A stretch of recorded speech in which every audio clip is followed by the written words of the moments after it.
10 మంది వెళ్తున్నారట కుష్ఠరోగులు.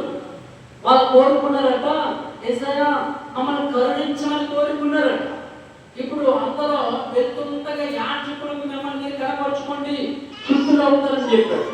యాజకులు కనపడితే అందులో 9 మంది రాలేదట. ఒక్కడు వచ్చి యేసయ్యకి కృతజ్ఞత పలికి ఆయన పాదముల మీద పడి ఉన్నాడట. వీళ్ళ మీ ఇంటిలో ఒక్కడు చాలు దేవుడికి కృతజ్ఞతగా ఉండడానికి. మీ ఇంట్లో ఒక్కడు చాలు దేవుడి సన్నిధిలో ఉండడానికి. మీ ఇంట్లో ఒక్కడు చాలు, ఒక్కడి ద్వారా దేవుడి గారికి అనేక నడిపించడానికి. ఈరోజు ఆ ఒక్కడట యేసయ్య పాదాల మీద పడ్డాడట.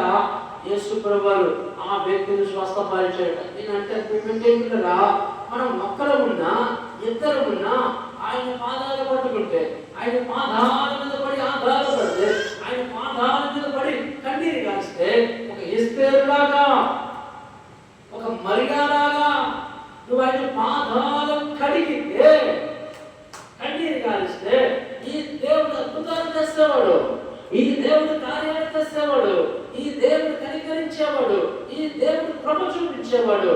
అందుకే రాత్ర ఆ ఒక్కడొచ్చి దేవుడు థ్యాంక్స్ చెప్తున్నట్టయ్యా, నా శరీరం బాగుపడ్డది, నా ఆత్మ బాగుపడ్డది, నేను శుద్ధుడినయ్యాను. ఈ కుష్ఠ రోగాల్లో 4-5 రకాలు ఉంటాయి. ఒకటి పెద్దగా ఉంటుంది, ఒకటి చిన్న కాయంలాగా ఉంటుంది, ఒకటి ఏడు కుష్ఠ ఉంటుంది, ఒకటి ఏళ్ళు ఉండవు, ఒకటి మచ్చల కుష్ఠ ఉంటుంది. అంటే ఏ కుష్ఠ అనేది తెలియదు, కానీ అలాంటి యేసు ప్రభు దగ్గరికి వచ్చి ఆ ఒక్కడు బాగుపడ్డాడు. హల్లెలూయా.